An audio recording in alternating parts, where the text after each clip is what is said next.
My 27 female screamed at my husband 28 male over his hobbies, and now he's changed and I don't know how to fix this. Hey everyone, I need some advice about a situation with my husband. I'm 27 female, he's 28 male, and we've been married for 4 years. He has a room where he keeps all his hobbies: sim racing, aviation setups, soccer analysis tools, Lego sets, music production equipment. Basically, it's his sanctuary. He's super analytical and loves writing down and dissecting things, from sports to politics. He's slightly on the spectrum and very introverted, so he doesn't have close friends. I'm really the only person he shares everything with. He's always inviting me into his space to be part of his interests. I love him and appreciate that he wants to include me, but sometimes I just need some time for myself. Recently, I snapped. I yelled at him, saying some hurtful things that I didn't mean, like how his interests bore me, that he needs to get a social life. I'd even questioned why I married him. I regret every word, but my anger got the best of me and I couldn't control it in that moment. Since then, he's completely changed. He stopped spending time in his room, moved to sleeping on the couch, and barely talks to me. He even ignored our usual tradition of watching our home nation's soccer team play, something he'd never skipped before. Instead, he was working on his laptop, breaking our no work at home rule. When I asked him about it, he said he didn't care about the game and mentioned that maybe he should be more like his father, who's a workaholic and who my husband idolizes. He even added, I don't blame him for divorcing at that age now. I've apologized multiple times, but he just says, it's okay, maybe you're right, and shuts down any attempts I make to talk about his interests. I'm terrified he's considering divorce. I know I messed up, but I don't know how to rebuild trust and help him feel valued and loved again. I don't want to lose him, but I'm unsure how to approach this and make amends. Any advice? Now for the top advice. You didn't just criticize his hobbies, you degraded him, saying he needs a social life and asking why you married him. Did you even try to talk to him frankly before you snapped? Did you tell him that you needed some space? Or did you just stuff it all down until one day you screamed it all out? Instead of apologizing, I suggest that you see if he's willing to go to couples counseling with you, where y'all can work on communication and trying to move past this incident. Seriously, she literally just told him that they have nothing in common, that he is a bore to her, that they can clash on fundamental levels, like the social thing, and outwardly questioned why she married him in the first place. And now she's surprised he's thinking about divorce? Girl, you are the one who put that idea in his head, and then yelled a laundry list of valid reasons for him to leave you. Honestly, I also wonder why you got married. I hope he does get a social life. Maybe he'll meet someone he actually has something in common with. I have a relative who complained to me that her husband was forever in their garage tinkering on an old car. Apparently, he should have been inside talking to her. I asked whether she'd ever thought of going into the garage with some drinks and a chair and chatting with him and reading. She said no, and then pointed out to her that unlike her first husband, at least she knew where to find him during his leisure time. Her first had several girlfriends. She just looked at me for a minute and then stopped complaining. There is a comfortable chair in their garage now, as well as a television and a small bookshelf. I'm no hero, but 20 years later, they're still happily together. Questioning why you married him is a really awful thing to sling at someone, regardless of anger or honesty. You can talk out what you regret saying, but him pulling away is understandable. Right, I was saying there's no way one can come back from saying stuff like that. That is hurtful, and quite frankly puts off a lot of people. I wouldn't even be surprised if he chooses to move out at some point. He's already isolating himself from her, which is step 1. She broke him. It's hard for any man to come back from that. Being truly broken is the worst feeling in the world, and you just feel like you're going through the motions of every day. Every hope, dream, goal, and happiness is gone. It's what I imagine he feels like. Next story. Planning on proposing this weekend, but my 25 male girlfriend, 23 female, gave me an ultimatum to propose. Help? My girlfriend basically told me last night that if she didn't receive a ring by the end of the year, she would break up with me. The problem is, I already have a ring and was planning on proposing on her birthday this weekend. I met my girlfriend in college and we've been together for almost 3 years. This girl is my best friend, and I can't imagine my life without her. I've never felt this way about anyone before. We've talked about getting married and starting a family. The thing is, I've been working on my business and trying to become financially stable to support our future family. My girlfriend knows all of this, which is the crazy part. My girlfriend doesn't have a job currently, and I've been supporting both of us. This isn't a big deal for me since I'm in a position where we can afford to live like this. These past quarters, I've finally started seeing returns from my business. All the hard work I've put in over the past 4 years is starting to pay off. We're on track to have a massive year. My girlfriend has been looking at houses over the past few months, not to buy, but just to see what's out there when we're ready. Everything was set in motion. My girlfriend's birthday is this Sunday, and we're having a party at our place as far as she knows. I had the entire proposal planned out with her best friend. Her best friend was going to bring her to the aquarium where we had our first date. I already talked with the aquarium staff about the proposal. They were going to play our song on the speakers, and I planned to do it in front of the penguin exhibit, her favorite animal. I even hired a professional photographer. I've also already asked her parents for permission to propose. Now I'm in a bad spot. I feel like I'll lose either way. Last night, during dinner, my girlfriend suddenly broke down and started crying. I've never seen her like that before. She told me she doesn't understand why I won't marry her. She said she's been there for me since day one and told me that if I didn't propose by the end of the year, she would leave. At first, I thought maybe she had found out and was messing with me, but I know her really well. Her tears and emotions were genuine. I know her friends are getting engaged and married, and maybe she feels left out or jealous. But I don't want to propose because of an ultimatum. Now I'm not even sure if I want to go through with the proposal on Sunday. All my friends are saying you can't reward this type of behavior, but I'm not sure. I don't know if she just had a breakdown or what. This is the first time I've ever seen her this upset. Are you not sure about doing it this weekend because it will seem forced, or because you no longer are sure you want to marry her? Your answer changes my advice.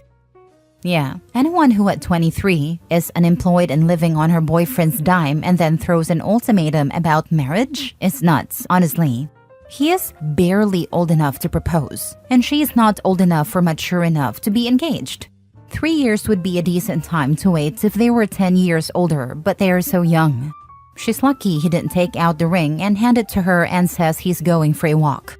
She obviously hasn't discussed this ultimatum idea with her best friend either. Please don't propose this weekend. Give yourself at least a week to think about whether this is what you want for your life. Hold on to the ring. And honestly, if you do decide to propose later, you don't have to do all that fuss. Just give it to her one night after dinner. And if she is upset there's no fuss, tell her you put a lot of effort into it the first time and her ultimatum made you rethink what you wanted. If she's upset there's no fuss after that, it's one more sign maybe she isn't the one. He needs to insist that she works. There is no good reason that she doesn't, and isn't good for either of them to have him financially supporting her. She needs to be gaining work experience, and she needs money to be going toward retirement. Otherwise, in 10 years, he will see half of everything he was going to her, and he will be starting over.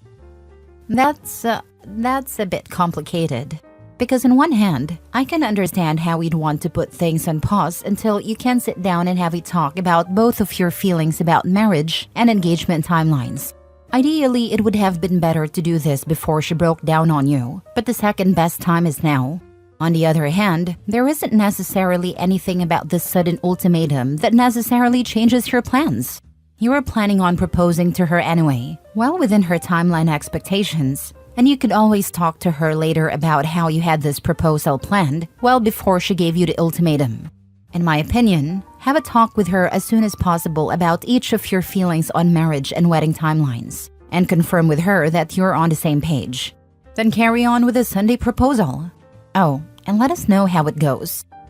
It's also not as if you could throw that entire proposal together in 48 hours with a photographer and everything. And if she thinks so, he's got the receipts. Honestly, bad breakdown worthy conversation, but not a complete deal breaker if the rest of the relationship is okay. I don't really understand why he wouldn't just tell her it was gonna happen and she shouldn't worry about it while she was crying. Why let her girlfriend got wrong out for the sake of his surprise? Now for the update. I want to thank everyone for their responses and advice. One of the questions I'm getting is why my girlfriend doesn't work. She just graduated last year with a degree in biology. Unfortunately, she's been having a difficult time finding a job because we live in a rural area. She's always there for me when I need her help with my business. Honestly, I've already told her that she doesn't have to work if she doesn't want to. I had a conversation with her best friend last night, and she informed me that she might have said some things to throw my girlfriend off track. I didn't tell her best friend about my girlfriend's breakdown. Since the whole thing happened, my girlfriend has been a bit distant and has been giving me the silent treatment. As of right now, I'm 80% leaning toward going through with the original plan. I still want to marry her, but the ultimatum part is bothering me. Like, how could she say she would leave after everything we've been through together? Her best friend and little sister are flying in tonight for her birthday/proposal on Sunday. Two of my closest friends, who are basically my brothers, are coming also, the ones y'all referring to as idiots. And yes, they are singles. As for why I planned a proposal on her birthday, it's because when her older sister got engaged on her birthday, she told me that's what she wanted. Regarding the ring, I've had it for 2 years already. I bought it when we went to the mall during college and she showed me her favorite ring there. I actually just finished paying off the credit card for it last month. Do I think she's actually going to leave on January 1st? No, I don't think she would actually leave. Knowing her, she might leave for the day, but she'd be right back home before it gets dark. Last story. My 40 female husband, 40 male, has been going to therapy to work on his temper, and his therapist reported him to CPS. He's saying he no longer go to therapy because of this. How do I keep him engaged in the therapy needed to do the work? So me, 40 female, and my husband have been together for about 10 years, married for 5 of them. We have 1 child, 3 male. My husband has always had a short fuse, been argumentative, and struggled with managing his anger. It's taken me a long time to convince him to go to therapy. About a year ago, he finally agreed to start. However, it recently became clear that he hasn't been open and honest with his therapist, and I've continually encouraged him to be transparent so he can address his issues. For reference, he's never hit or hurt me or our son. I describe him more as a yeller, someone who tries to avoid conflict by being loud. This isn't a healthy dynamic for the home, so I've been insistent on him seeking help. In rare instances, he has thrown something, never at me or our son. One of these instances was recent, and I told him he needed to be honest with his therapist to help him understand why this is his reaction and to work on healthier responses. He had a session this week and asked to increase the frequency of his sessions. I was relieved that he was being honest and recognized the need for more than the monthly sessions he had been doing.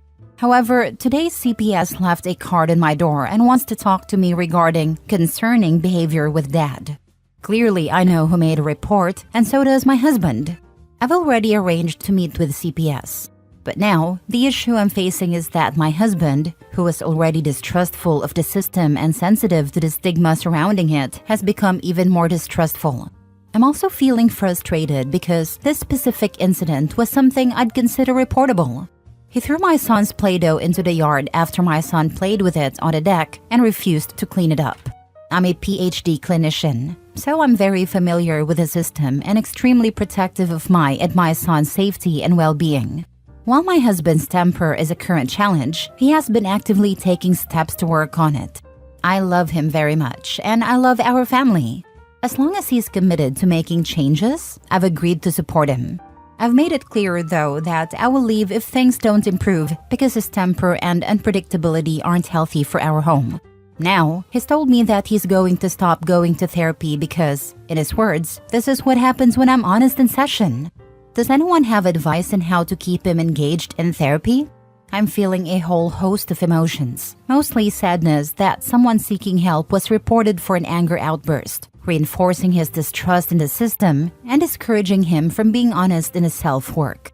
I'm also frustrated that his therapist, who has repeatedly reminded him they're a mandated reporter, didn't feel the need to tell him they would be reporting this particular disclosure. I know it's not required, but I've always operated on that ethical principle with those I've treated. I feel like without his commitment to getting help and working on this, our marriage will fail. I'm also a PhD clinician, So you are aware that a therapist would not call CPS over some yelling. Also, if it wasn't the therapist, he threw it outside, so maybe the neighbors had enough of him flipping out and yelling at his family that they made a phone call. I mean, if he's been like this always, there are plenty of people probably worried about the kid. This is my thought too. Sounds like neighbors have heard lots of frequent yelling and the sounds of things being thrown. That would be my top bet. The kid is 3 years old. There is no reason to scream at a 3-year-old and throw his toys out in the yard. Kids this age need to be talked to in a normal voice and told what they've done wrong. Maybe he gets a timeout. This guy should not be parenting until he gets his anger under control and learns how to be a father. Yup, and to a little child, that kind of behavior tends to kick their nervous system into fight or flight. A rageful caregiver is an existential threat, and a little toddler's brain/body has no way to know that grown-up, who they rely on for basic needs and love, isn't going to physically hurt or abandon them. In fact, even for adults, dealing with someone who is raging out by yelling and throwing things can have a similar effect. It's just that with kids, the consequences tend to be much deeper as it literally shapes how their psyche and nervous system develop. But for example, in many places it is legally considered physical assault to do things like punch walls, throw objects in rage, get up in someone's face while screaming, etc. Even if you never actually hit the other person. If there is threatening behavior that would cause a reasonable fear that the person may physically attack you, that can legally be considered assault. A person's body might react to those things as imminent threats, so even if the person never hits you and only the wall, it still causes harm. Healthcare professionals are required to make referrals if there is an indication of abuse. So it might not have been the therapist who dropped the dime, if what you are saying is true about his behavior. Yes, you are correct. However, the state I'm in requires a 24-hour response to any report. The response was less than 24 hours after his appointment, and he did talk about yelling and throwing the Play-Doh. So while I am using deductive reasoning, you're correct, it could have come from anywhere. But only 3 people know of this specific incident, and my husband and I are 2 of them. And regardless if it was the therapist or not, I'm just really struggling with him dismissing therapy in response to this, rather than him seeing that this is also a product of his temper. I guess he's feeling like how can he trust someone to help him if they'll just keep turning him over to CPS. I've never really sat on both sides of this, I guess, so I'm just stuck.